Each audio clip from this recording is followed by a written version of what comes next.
ప్రార్థించుకుందాం. ప్రేమగల తండ్రి, కృపగల ప్రభువా, కనికరమైన దేవుడా, సకల ఆశీర్వాదములకు కారణభూతులున్న యేసయ్య, మీకు వందనాలు, మీకే స్తుతి స్తోత్రం చెల్లిస్తున్నాం ప్రభువా. ఈ సమయం ముందు కొద్దిసేపు ప్రభువా వాక్యం ధ్యానం చేసుకోబోతూ ఉన్నాం. వాక్యమైన దేవుడా, మీకు వందనాలనైనా, మీ వాక్యం వెల్లడి అగుడతోడనే వెలుగు కలుగులు సెలవిచ్చిన తండ్రి, మీకే స్తోత్రాలు. సమాధానకర్తమైన తండ్రి, మీకు వందనములు చెల్లిస్తూ ఉన్నాం. సందేశం వింటున్న ప్రతి బిడ్డను కూడా దీవించండి. సందేశం ఇస్తున్న మీ దాసునిపై మీ ఆత్మను ఉంచండి. ఇతని మీ యొక్క సందేశం మీకు మహిమకరంగా, మీ బిడ్డలమైన మాకు ఆశీర్వాదకరంగా ఉండడానికి సహాయం చేయండి. గొప్ప దేవుడా, పరిశుద్ధాత్మ దేవుని యొక్క నడిపింపు ఆది నుంచి అంతమును నడిపించి సమస్తమైన ఘనత, మహిమ, ప్రభావాలు మీరే పొందమని యేసుక్రీస్తు పరిశుద్ధమైన ఘనమైన నామములో స్తుతులు స్తోత్రములు చెల్లించి అడిగి పొందుకొని ఉన్నాము తండ్రి. ఆమేన్, ఆమేన్. మంచిది ప్రియులారా, మన ప్రభువును లోక రక్షకుడైన యేసుక్రీస్తు పరిశుద్ధమైన ఘనమైన నామంలో దైవ సందేశం వింటున్న మీ అందరికీ కూడా మరొక్కసారి మా యొక్క మెస్సియా మినిస్టర్ వారి తరపున ప్రత్యేకమైన వందనాలు తెలియజేస్తున్నాం. ప్రియులారా, మరి ఈ సమయం ముందు మరి కొద్దిసేపు దైవ సందేశాన్ని శ్రద్ధగా విని దైవాశీస్సులు పొందాలని యేసుక్రీస్తు నామం పేరట మరొకసారి మనం చేస్తున్న ప్రభునందు ప్రేమైన వారులారా, ఈ దినము మన యొక్క అంశం ఏమిటనగా సమాధానము అన్నది చాలా ప్రాధాన్యమైనది. ప్రియులారా, యేసుక్రీస్తు ప్రభువు కూడా ఈ భూలోకంలో ఉన్నప్పుడు అనేక సందర్భాల్లో సమాధానం గురించి ఆయన కొన్ని మాటలు ఆయన బోధించినట్టుగా మనం చూస్తున్నాం ప్రభునందు ప్రేమైన వారులారా. కాబట్టి దైవ సందేశం ఉంటున్న మనమందరం కూడా దేవుని యొక్క వాక్యము ద్వారా సమాధానపరచబడాలని, ఆదరణ పొందాలని యేసుక్రీస్తు నామం పేరిట మరొక్కసారి మనం చేస్తున్న ప్రభునందు ప్రేమైన వారులారా. కాబట్టి మీరందరూ కూడా శ్రద్ధగా విని మరి ప్రభు ఇచ్చేటువంటి సమాధానాన్ని అందరూ పొందాలని ప్రభు పేరిట మనవి. యేసుక్రీస్తు ప్రభు ఈ లోకంలో ఉన్నప్పుడు ప్రియమైన వారులారా, కొండ మీద ప్రసంగంలో యేసుక్రీస్తు ప్రభు పలికినటువంటి మాటల్లో ఒక మాట మనం ధ్యానం చేసుకుంటున్నాం. అదే సమాధానం. మత్తయి సువార్త 5వ అధ్యాయం 9వ వచనాన్ని మనం చదివినప్పుడు సాక్షాత్తు దేవుని కుమారుడైన యేసు ప్రభుల వారు ఇలా పలికారు. ప్రభువుకు ప్రియమైన వారులారా, సమాధాన పరచువారు ధన్యులు, వారు దేవుని కుమారులు అనబడుదురు అని యేసు ప్రభు అన్నారు. ప్రియమైన వారులారా, గమనించవలసింది, శ్రద్ధగా వినవలసింది, సమాధానం అనేది చాలా శ్రేష్టమైనది. ఈ సమయం అందు యేసు ప్రభు అంటున్నారు, సమాధాన పరచువారు ధన్యులు. ఎవరు ధన్యులంట? సమాధాన పరచువారు ధన్యులు. యేసుక్రీస్తు ప్రభు ఈ లోకానికి ఆయన ఒక సమాధానకర్తగా వచ్చాడు. ప్రభువుకు ప్రియమైన వారులారా, సమాధానం కోల్పోయి, శాంతిని కోల్పోయి, మరి ఆ అనేక లోకంలో జీవిస్తున్నటువంటి రోజుల్లో యేసుక్రీస్తు ప్రభు తన సమాధానాన్ని ఇవ్వడానికి యేసయ్య ఈ లోకానికి వచ్చాడు. ప్రియమైన వారులారా, సందేశం వింటున్న స్నేహితుడా, సోదరి, ఏ విషయంలో సమాధానం కోల్పోయినాం, ఏ విషయంలో కలవరపడుతూ ఉన్నాం, ఏ విషయంలో చింతపడుతూ ఉన్నాం, మన చింతలు మన కలవరములు తీసేసేటువంటి మంచి ప్రభుని మనం కలిగి ఉన్నాం ఈ సమయం అందు. కనుక సందేశం వింటుండగా మీ జీవితాల్లో ప్రభు సమాధానం ఇవ్వాలని నేను కోరుకుంటున్నా యేసుక్రీస్తు నామం పేరిట. ప్రియులారా, అందుకే యేసు ప్రభు వారు అంటున్నారు, సమాధాన పరచువారు ధన్యులు, వారు దేవుని కుమారులు అనబడదురు అన్న గొప్ప అంశాన్ని యేసుక్రీస్తు ప్రభుల వారు అనేక మందికి ఆ రోజున బోధించాడు. పౌలు భక్తుడు గలతీ సంఘానికి రాస్తూ ఒక మాట పలికారు కదా. గలతీయులకు రాసిన పత్రిక 5వ అధ్యాయం 22వ వచనాన్ని మనం చదివినప్పుడు ఆత్మ ఫలములలో సమాధానం ఉంది. ప్రేమ, సంతోషం, సమాధానం. 3వ సందర్భం ఏమిటి? సమాధానం. ప్రియమైన వారులారా, ఎక్కడ సమాధానం ఉంటుందో అక్కడ శాంతి, ఎక్కడ సమాధానం ఉంటుందో అక్కడ ప్రేమ. ప్రియమైన వారులారా, గమనించవలసింది. అలాగా తన ప్రేమను చాటి అనేకులకు యేసుక్రీస్తు ప్రభుల వారు తన సమాధానాన్ని ఇవ్వడానికి యేసు ప్రభు ఈ లోకానికి వచ్చాడు. ప్రభువుని ప్రియమైన వారులారా, ఈ సమాధానం అనేది అనేక కోణాల్లో సమాధానాన్ని కోల్పోతుంటారు ప్రభువుని ప్రియమైన వారులారా. అయితే ఈ సమయం అందు మనతో ప్రభు మాట్లాడుతూ ఉన్నాడు. ఏ విషయంలో మనం సమాధానాన్ని కోల్పోతూ ఉన్నాం? దైవ సందేశం ఉంటుండగా అందరూ కూడా దేవుని వాక్యం విని, ప్రభు వాక్యం విని సమాధానపరచబడాలని ప్రభు పేరట మనం చేస్తున్న ప్రభునందు ప్రేమ వారులారా, ఈ సమయం అందు పరిశుద్ధ గ్రంథం చెప్తా ఉంది. లూకాసు వార్త 7వ అధ్యాయం 50 వచనాన్ని మనం చదివినప్పుడు ప్రభునందు ప్రేమ వారులారా, యేసుక్రీస్తు ప్రభు అంటున్నారు, సమాధానం గలదానివై వెళ్ళుము అని యేసు ప్రభు ఒక శ్రద్ధ చెప్పాడు. ప్రియులారా, ఆమె జీవితంలో ఎందుకు సమాధానం లేకుండా పోయింది? ఎవరి చెంత కూడా ఆమె సమాధానం పడలేకపోతుంది. కారణం ఏమిటో ప్రభువుని ప్రేమ వారు గమనించవలసింది. ఆమె యొక్క పాప జీవితమే ఆమె జీవితంలో సమాధానం లేకుండా చేసింది. ప్రభువుని ప్రేమ వారులారా, గమనించవలసింది. దైవ సందేశం ఉంటున్నటువంటి స్నేహితుడా, సోదరి, ప్రభువుని ప్రేమ వారులారా, చాలామంది జీవితాల్లో ఈ పాపం అనేది కలవరం, ఈ పాపం అనేది మనుషులతో సమాధానం కోల్పోతున్నారు, దేవునితో సమాధానం కోల్పోతూ ఉన్నారు. కానీ మనుషులతో దేవునితో మన సమాధానం కలిగి జీవించాలంటే ప్రియమైన వారులారా, మన హృదయాల నుండి ప్రతి పాపాన్ని మనం తీసివేసుకోవాలి యేసుక్రీస్తు నామం పేరట. అయితే ప్రియమైన వారులారా, గమనించవలసింది, ఈమె పాప జీవితాన్ని పోగొట్టుకోవడానికి యేసుక్రీస్తు ప్రభు చెంతకు వచ్చినప్పుడు, యేసుక్రీస్తు ప్రభువుల వారిని ఆమె విస్తారంగా ప్రేమించిన వలన యేసుక్రీస్తు ప్రభు ఆమెకి విస్తార పాపములు క్షమించబడ్డాయి. అది యేసు ప్రభు అన్నారు, నీవు సమాధానం కలగాలి వెళ్ళము అంటే ఆమె జీవితంలో ముందుకు సమాధానం లేదని కదా అర్థం. ఎందుకు సమాధానం లేదు అనే మాట గమనిస్తే ప్రియులారా, పాప జీవితం నుండి ఆమె విముక్తిపడింది, విడిపించబడింది. కారణం యేసుక్రీస్తు ద్వారానే.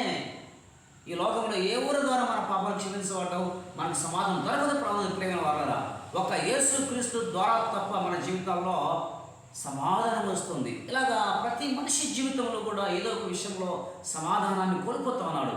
సమాధానం లేని స్థితి మనం జీవిస్తున్న ప్రభువుని ప్రేమ వారులారా, గమనిద్దాం. గ్రంథం నుంచి మరొక లేఖనాన్ని మనం గమనిస్తే ప్రభువుని ప్రేమ వారులారా, మరి గమనించండి. మార్కు సువార్త 5వ అధ్యాయం 25వ వచనాన్ని మనం చదివినప్పుడు ప్రభువుని ప్రేమ వారులారా, ఒక స్త్రీ ఆమె కింద రోగాన్ని బట్టి సమాధానం లేదు.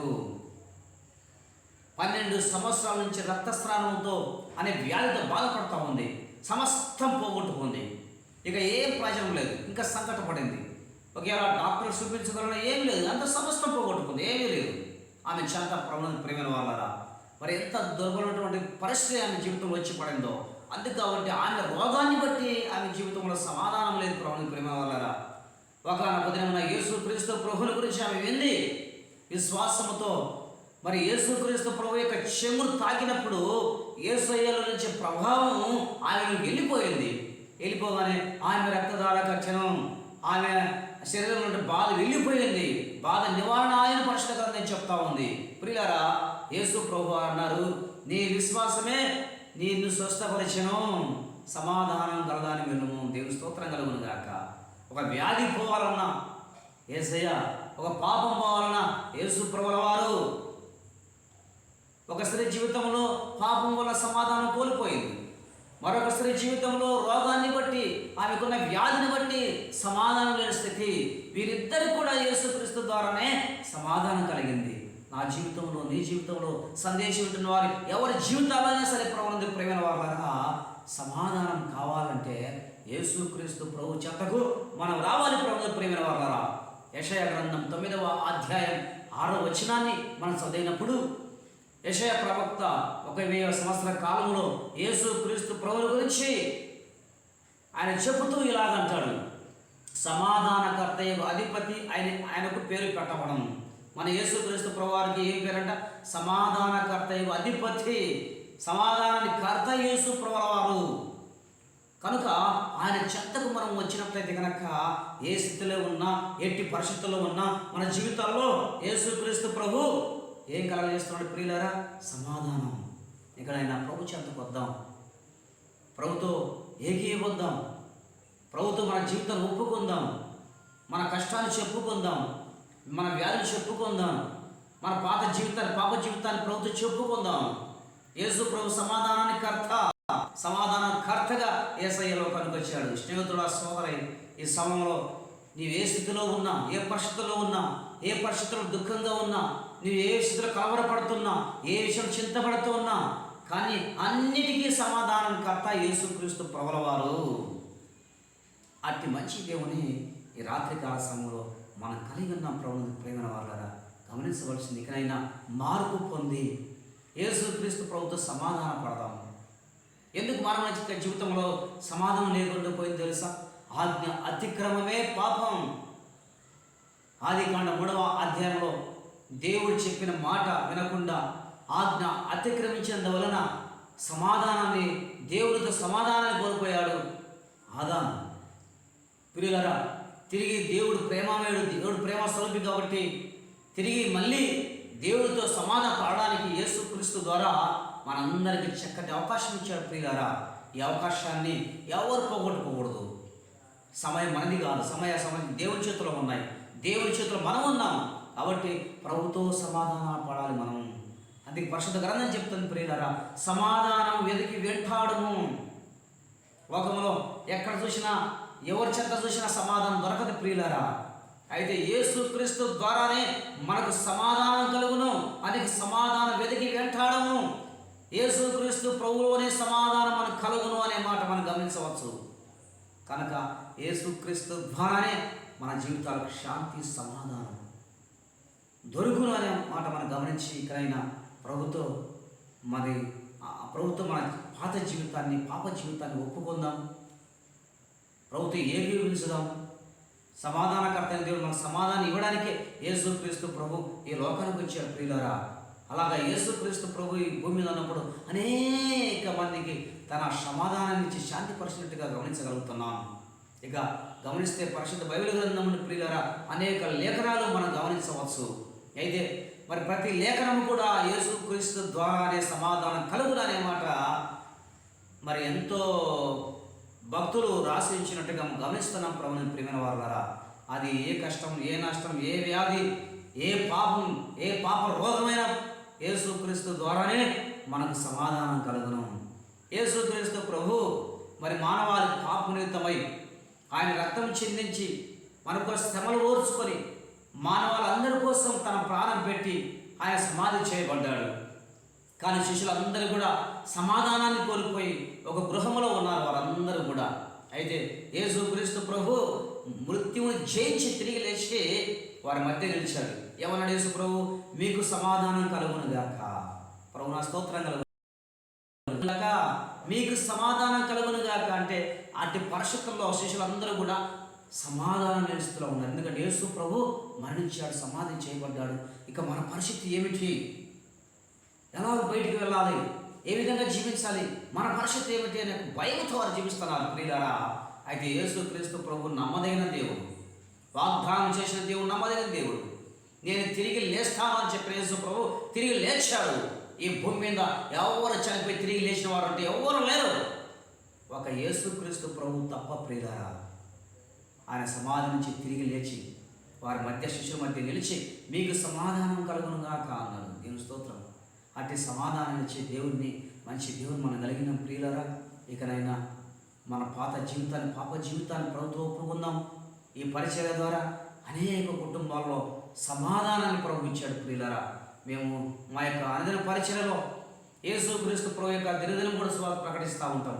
కొన్ని కుటుంబాలకు వెళితే శాంతి లేక, సమాధానం లేక ఏడుస్తూ ఉంటారు. కొంతమంది కుటుంబాల్లో వ్యాధులు బాధపడుతుంటారు. మరి కొన్ని కుటుంబాల్లో మరి వివాహమై సంతానం లేక బాధపడి ఏడుస్తూ ఉంటారు. మరి కొంతమంది పాత జీవితంలో కుమిలిపోతూ, పాత జీవితంలో సమాధానం లేక ఏడుస్తూ ఉంటారు.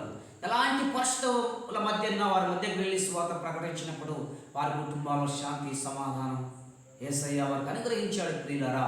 మరి ఏ స్థితిలో ఉన్నా, ఏ స్థితిలో సమాధానం కోల్పోయినప్పటికీ కూడా యేసుక్రీస్తు ప్రభు వారు అంటున్నారు, నా యొద్దకు రండి. ఎంత మంచి దేవుణ్ణి సమయంలో మనం కలిగి ఉన్నాం ప్రభుని ప్రియమైన వాళ్ళరా. మరి కలవరపడిన అక్కర్లేదు, చింతపడిన అక్కర్లేదు, సమస్తం మేలునిచ్చే ప్రభుని సమయంలో మనం కలిగి ఉన్నాం. ఇకనైనా మార్పు పొందుదాం. యేసుక్రీస్తు ప్రభు రాకడ సమీపంగా ఉంది. ఆయన రాకడ ఎప్పుడు వస్తుందో మనకు తెలియదు. మన లోకంలో ఎంతకాలం జీవిస్తామో అంతకంటే మనకు తెలియదు ప్రభుని ప్రియమైన వాళ్ళరా. ఇకనైనా మార్పు పొంది మరి యేసుక్రీస్తు ప్రభు నమ్ముకొని క్రీస్తు సమాధానపడి ఇకనైనా లోకంలో ప్రభు కోసం జీవిద్దాం. అటు కృప పరిశుద్ధాత్మ దేవుడు సహాయం చేసి నడిపించునుగాక. ఆమేన్. ప్రార్థించుకుందాం. ప్రేమగల తండ్రి, కృపగల ప్రభువా, సమాధానకర్తమైన తండ్రి, మీకు వందనాలు. దైవ ప్రతి బిడ్డ జీవితంలో మీ శాంతి, మీ సమాధానం అనుగ్రహించండి నాయన.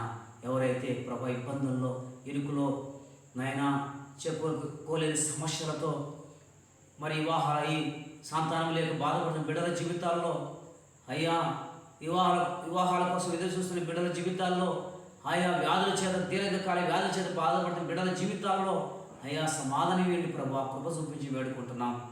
నిన్న వాక్యం మీ బిడ్డలందరి జీవితాల్లో 30 60 100 ఫలింపజేసి సమస్తమైన ఘనత, మహిమ, ప్రభావాలు మీరే పొందమని యేసు నామం పేరిట స్తోత్రం చెల్లించాలి పొందుకొని ఉన్నాము తండ్రి.